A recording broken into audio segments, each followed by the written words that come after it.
The corridors of the immense city hospital were a labyrinth of polished linoleum and the sharp, antiseptic scent of isopropyl alcohol, a smell that Taesung associated less with healing and more with the aftermath of violence.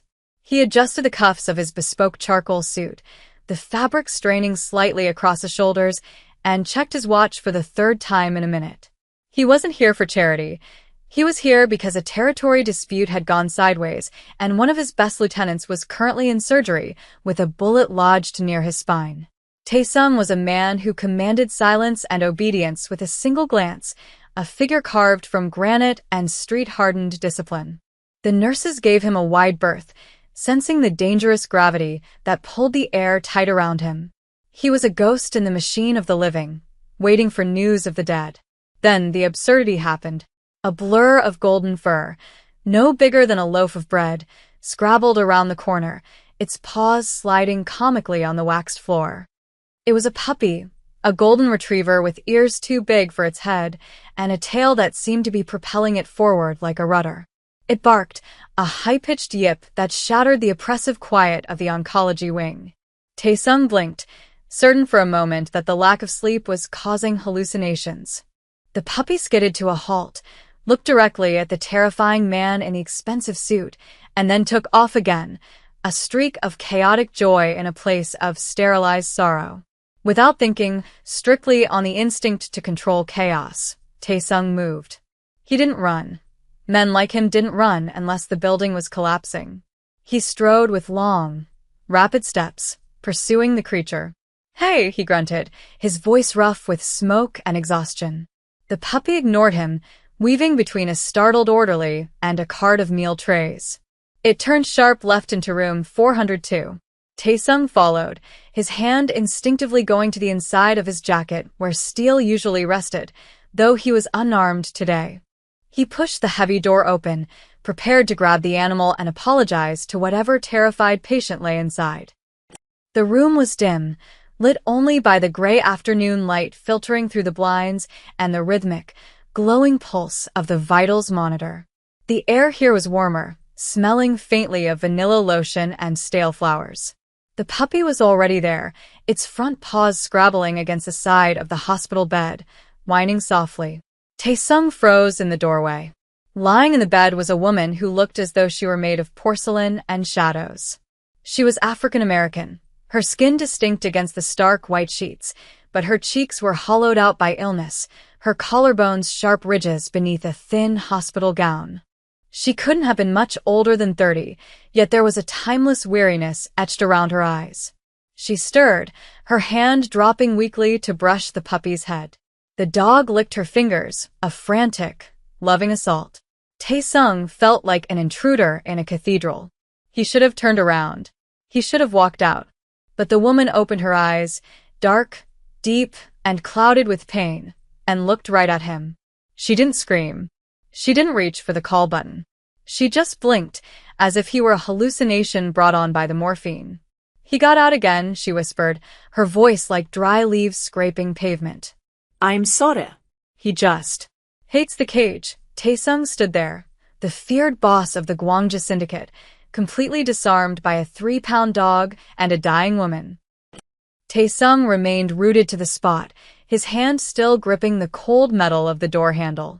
The silence that stretched between them wasn't the menacing silence of a negotiation table. It was fragile, like thin ice. The puppy, apparently satisfied that its owner was still there, dropped to the floor and panted, looking proud of its escape artist routine. Taesung cleared his throat, the sound harsh in the quiet room. "Is this yours?" he asked, gesturing vaguely at the golden fluff ball. It was a stupid question. Of course it was hers. The woman tried to shift herself up, wincing as the movement pulled at the 4 lines taped to her arm. Taesung, driven by a reflex he didn't know he possessed, stepped forward before he could stop himself. "Don't move," he commanded, the authority in his voice making the puppy sit up straight. He reached the bedside and awkwardly adjusted the pillow behind her, his large, scarred hands looking ridiculous against the delicate floral pillowcase she must have brought from home. "His name is Sunny," she said, watching him with a curiosity that overrode her fear. She didn't seem to realize who he was, or perhaps in this room, on the edge of existence, social hierarchies didn't matter. I'm Simon. And you're not a doctor. You're wearing a $3,000 suit, Taesung stiffened. He looked down at the puppy, Sunny, who was now chewing on his shoelace. I'm Looking for someone. He lied, though the lie felt heavy on his tongue. Wrong room, he should leave. His lieutenant was in recovery. His phone was likely buzzing with messages about shipments and territory lines. But he didn't move. He looked at the bedside table. There were no flowers from family. No get-well-soon balloons. Just a stack of books, a cup of water with a bendy straw, and a leash. You're alone, he stated. It wasn't a question. It was an observation of the tactical situation. Simone looked away, her gaze drifting to the window where the city skyline was just a gray blur. Sunny is here, she said, a deflection that was also a heartbreaking truth. The nurses looked the other way because there's not much time left to follow rules. The admission hung in the air. Taesung felt a pang in his chest, a sensation he usually suppressed with whiskey. He looked at this woman, Simone, who was facing the end of her life with a dog she couldn't walk and a room empty of people. He thought of his own apartment, a penthouse of glass and steel that was equally empty, cold and devoid of anything living. He needs water, Taesung said abruptly, pointing at the panting dog. He walked to the sink in the corner, found a plastic bowl and filled it. He set it down, and Sunny lapped at it greedily. When he stood up, Simone was watching him, a small, tired smile ghosting her lips. Thank you, she said. You don't have to stay, I know, Taesung replied. He turned to the door. He opened it. But before he stepped out into the hallway, into the world of blood and money, he looked back. I'll come back, he said. He didn't know why he said it, but he knew, with terrifying certainty, that he meant it. The next day, the nurses at the station whispered as Taesung walked by. He had traded the charcoal suit for a midnight blue one, but the aura of danger remained. He carried a paper bag that smelled of rich, savory broth, not the cafeteria sludge they served on trays. He found the room 402 and knocked. It was a soft knock, uncharacteristic of a man who usually kicked doors down. Come in, Simone's voice called, stronger than yesterday but still threadbare. When he entered, Sunny was asleep on the foot of the bed, curled into a croissant shape of golden fur. Simone looked surprised, her eyes widening as she saw him. She had tried to fix her hair, he noticed. The braids were tied back neatly, and she was sitting up. You actually came back, she said, sounding as if she had lost a bet with herself. I said I would, Taesung replied simply. He set the bag on the rolling table. Hospital food is garbage. I brought silongtang, oxbone soup. It is good for strength. He pulled up the plastic chair, the vinyl creaking under his weight. For a long time, the only sound was the rustle of containers. He opened the soup, the steam rising in white ribbons, and handed her a spoon. He didn't offer to feed her. That would be an insult to her dignity, but he watched her hands closely, ready to catch the bowl if her grip failed. She took a sip, and a hum of appreciation escaped her throat. This is amazing, she whispered. Real food, Taesung nodded, leaning back, crossing his arms. He felt exposed here, without his soldiers, without his weapon. Why? She asked suddenly, pausing with a spoon halfway to her mouth. Why are you doing this? You look like a man who has very important places to be. You look like you own half the city. Taesung looked at Sunny, who was twitching in a dream. I own nothing that matters, he said, a sentence that surprised him with its honesty. And I like dogs. It was a weak excuse, and they both knew it. But Simone didn't push. Instead, she told him about Sunny, how she got him as a rescue, how he destroyed 3 pairs of shoes in a week, how he was the only thing that kept her getting out of bed in the mornings before the sickness got too heavy. He didn't check his phone. He didn't think about the turf war. He listened to the cadence of her voice, the way she laughed even when it turned into a cough. He learned that she was a graphic designer, that she loved jazz but hated the rain, that she had no parents left, no siblings. She was an island, just like him, but her isolation was forced by biology, while his was built by choices. "The doctors say the treatment isn't working," she said, dropping the bomb casually between a story about a park visit. "So now we're just waiting." Tae-sung clenched his jaw so hard a muscle feathered in his cheek. He looked at this woman who had been a stranger 24 hours ago and felt a fierce, irrational desire to fight something for her. But death was the one enemy he couldn't intimidate. Over the next week, the routine solidified. Tae-sung would arrive at 7 p.m., after the sun had dipped below the horizon and the hospital settled into its night rhythm. He brought things.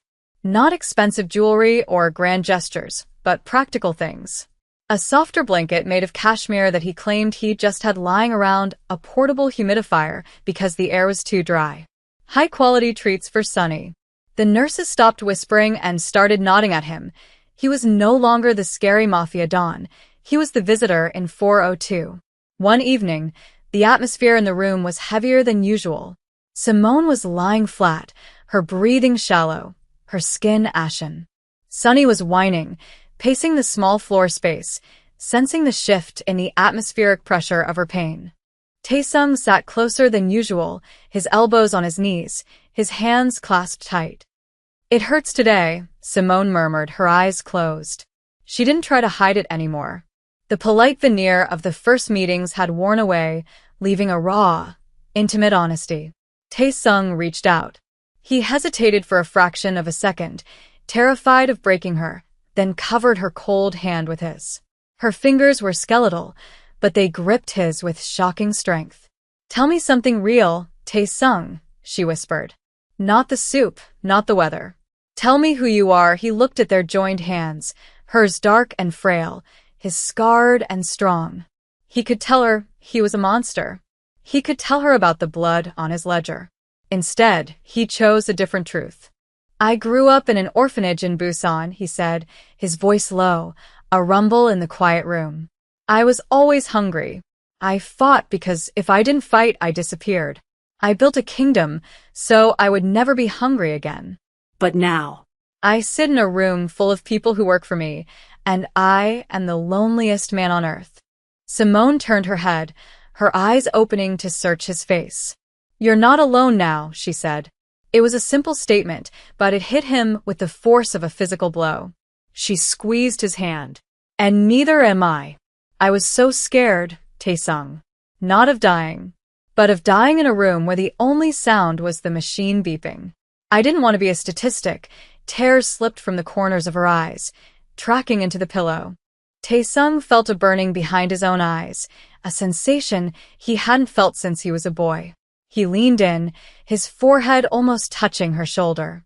"You won't be," he swore, and it sounded like a vow. "I am here. Sunny is here. We aren't going anywhere." For the first time, he wasn't the boss protecting his territory. He was a guardian protecting a soul. He poured water for her, lifted her head gently to help her drink, and wiped her face with a cool cloth.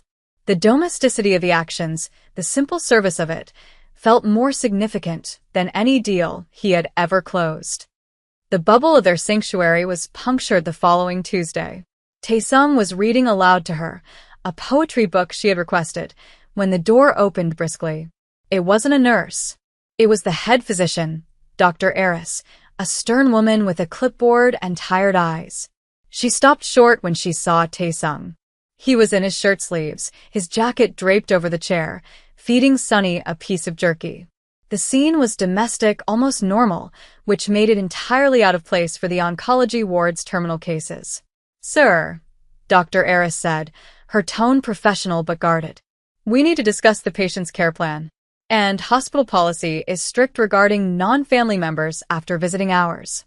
Especially," she glanced at Sunny, "regarding animals." Tae-sung stood up slowly. He didn't rush. He unfolded his height until he towered over the doctor. He didn't glare, but he put on the face, the mask of the Gwangja boss. The air in the room temperature seemed to drop 10 degrees. "The dog stays," he said calmly. "He is part of the treatment," Dr. Eris bristled. "That is not for you to decide. And frankly, who are you?" "Ms. Williams is listed as having no next of kin. Unless you are a relative, I have to ask you to leave so we can administer her evening protocol." Simone stirred in the bed, looking panicked. He's She faltered, not knowing what to call him. friend? Stranger? Savior. Taesung stepped between the doctor and the bed, shielding Simone from the clinical harshness. I am her fiancé, he lied, the words coming out smooth and cold like polished steel. He didn't look back at Simone, but he could feel her shock radiating behind him. And I am taking responsibility for her comfort. If you need me to sign papers, bring them. If you need money to overlook the dog, name the figure. But do not tell me to leave. The doctor stared at him, assessing the cut of his clothes, the dangerous stillness of his posture, and the sheer force of his will. She blinked first. I will need to verify this with the patient, she said, her voice wavering slightly. She looked past him. Ms. Williams. Taesung turned, his heart hammering against his ribs, a rare feeling of fear. If she denied it, he was out. He looked at her, pleading silently with eyes that usually only commanded. Simone looked at the doctor, then at Taesung, and finally at Sunny, who was resting his chin on Taesung's shoe. She took a breath. Yes, she said, her voice clear. He is my fiancé. Please, doctor. Let him stay, the doctor sighed, a sound of resignation. Fine. But keep the dog quiet. And come to the station to update the records. As the door clicked shut, the tension snapped. Taesung turned to Simone, his expression apologetic. I had to, he said. I didn't want to leave you. Simone looked at him, and a weak, genuine laugh bubbled up. Fiancé, she teased, though her eyes were wet. You move fast, Mr. Bossman. Taesung sat down heavily, exhaling a breath he felt he'd been holding for years. I had to make it believable, he murmured.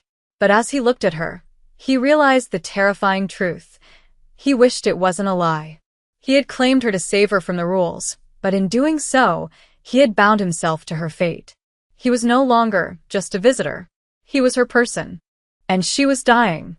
The paperwork for the discharge was a flurry of signatures that Taesung executed with the same aggressive efficiency he used to sign territory treaties. Dr. Eris had been blunt. There was nothing left that the hospital could do but manage the pain.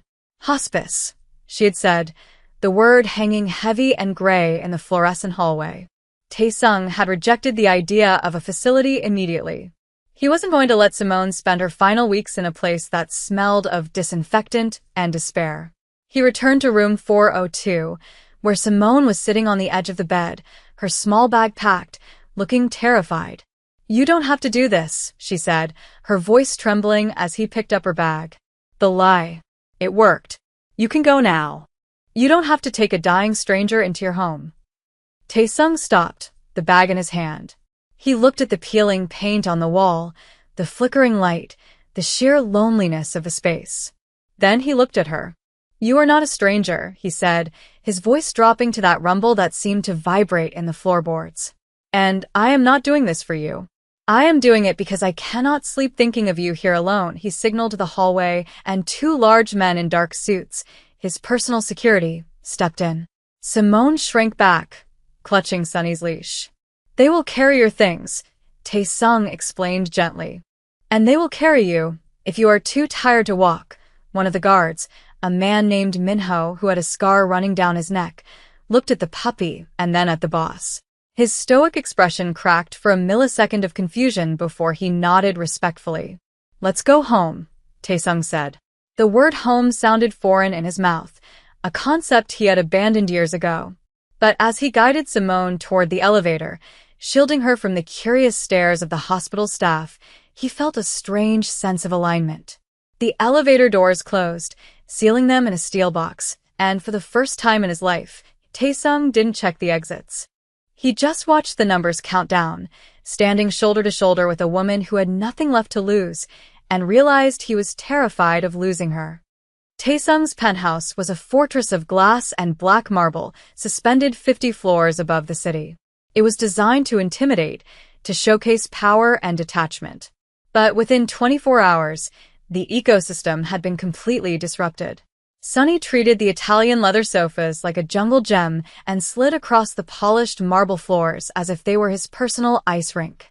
The silence, usually absolute, was now punctured by the click-clack of claws and the soft hum of the oxygen concentrator Taesung had installed in the guest suite, which he had immediately insisted be the master suite because the view was better.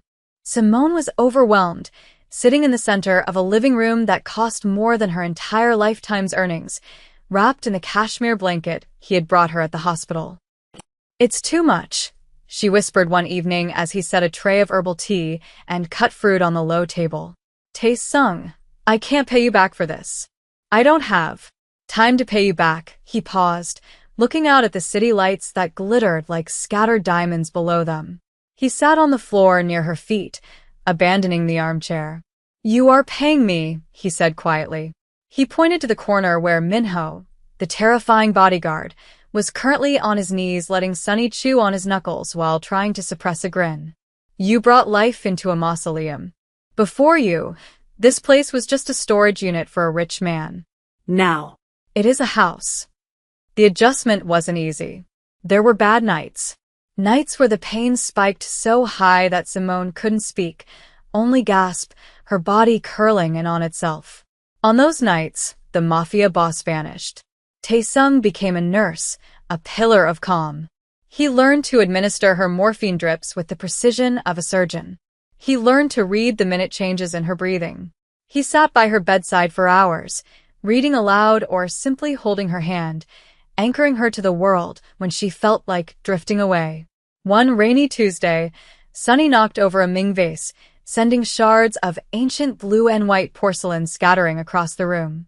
The guards froze, terrified of Taesung's wrath. Taesung walked in, saw the destruction, saw Simone's horrified face, and saw the puppy cowering. He started to laugh.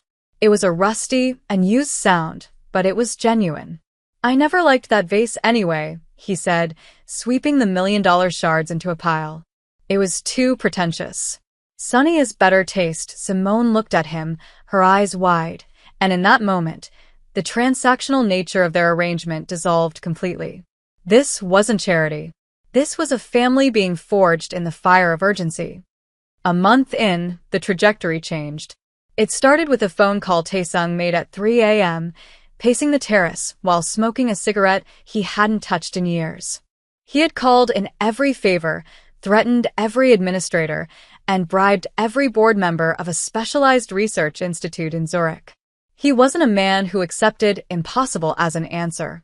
The next morning, a new team of doctors arrived at the penthouse, specialists who didn't look at Simone as a terminal case, but as a challenge.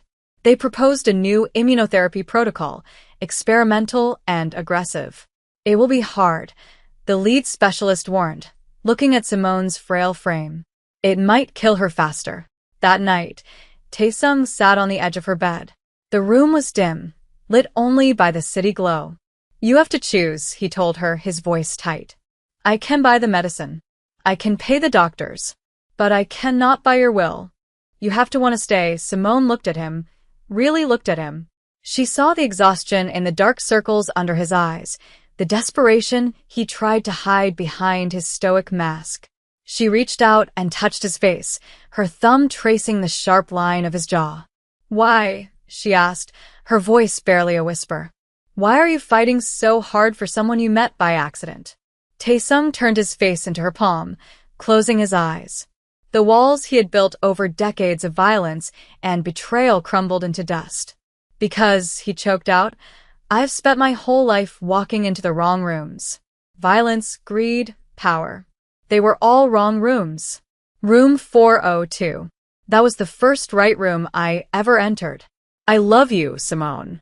I don't care if it's crazy. I don't care if we don't have time. I love you." The confession hung in the air, raw and terrified. Simone cried, silent tears that ran hot over her cheeks. "I want to stay," she sobbed. "Taesung, I want to stay." He pulled her into his arms, burying his face in her neck, holding her as if his strength alone could keep her tethered to the earth. "Then we fight," he whispered into her hair. "We fight everything." 3 seasons passed. The seasons were marked not by the weather outside, but by the battles fought inside the penthouse. There were months of nausea, of hair loss, of weakness, so profound Simone couldn't lift her head. But there were also victories. The tumor markers dropped. The color returned to her cheeks. Her hair began to grow back in soft, dark curls. Sunny grew from a clumsy puppy into a sleek, loyal dog who never left her side, acting as a furry barometer for her health. And then, a year and 2 months after the day the puppy ran into the wrong room, the penthouse was filled not with the silence of sickbeds, but with the chaotic noise of a celebration. They didn't return to the hospital. They went to a small chapel on the outskirts of the city, a place with stained glass windows that threw pools of red and blue light onto the floor. It was a small wedding, just the guards, who were now weeping openly, the medical team who had become friends, and a few of Taesung's oldest associates who looked bewildered to be at a wedding that wasn't a strategic alliance. Simone stood at the altar, not in a hospital gown, but in a dress of ivory silk that flowed around her like water. She was thin, yes, and she leaned slightly on a cane, but she was alive. Vibrant, impossible, miraculous life radiated from her. Taesung stood waiting for her, his hands trembling slightly. He wasn't wearing the armor of his charcoal suits. He wore a lighter gray, softer, more open. When she reached him, Sunny trotted up the aisle with the rings tied to his collar, barking once for effect. The officiant began the ceremony, but Taesung interrupted gently. He took Simone's hands. "I used to believe in fate only as a thing that punished us," he said, his voice carrying to the back of the chapel. "I thought my path was set in stone and blood. But then a dog ran through a door, and I followed him. You are my redemption, Simone. You are the only territory I ever want to claim." Simone laughed through her tears, squeezing his hands. "And you, Mr. Boss Man," she replied, "are the biggest soft in the world. You saved my life, but you also gave me a life worth saving." When they kissed, the applause from the pews was deafening, a sound of pure, unadulterated victory against the odds. The evening sun was setting over the city, casting the penthouse terrace in a warm, amber glow. The party was over. The guests had gone. It was just the three of them again. Taesung loosened his tie and leaned against the railing, watching Simone throw a ball for Sunny on the artificial grass patch they had installed. She moved with ease now, the cane forgotten on a chair. She was laughing, the sound ringing clear and bright in the evening air. It was a sound that Taesung greedily stored in his memory, hoarding it against all the dark days of his past. He looked down at his hand, at the simple gold band on his finger. It felt heavy, grounding. He thought about the man he had been a year ago, cold, efficient, waiting for a bullet. That man felt like a stranger now. He felt a wet nose nudge his hand. Sunny was there, dropping the slobbery ball at his feet, tail wagging with expectant joy.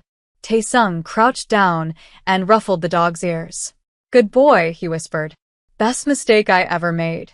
Simone walked over, wrapping her arms around his waist from behind, resting her chin on his shoulder. They stood there in silence, watching the city lights flicker on one by one. They knew the future wasn't guaranteed. His world was still dangerous. Her health was a precious, fragile thing. But the fear that used to rule them had been replaced by something stronger. Gratitude. They were here. They were together. And they were home. "What are you thinking?" she asked softly. Taesung turned to her arms, kissing her forehead. "I was thinking," he said, smiling, "that we should get Sunny a brother." Simone laughed, the sound floating up toward the stars, and for a moment, everything in the world was exactly, perfectly right.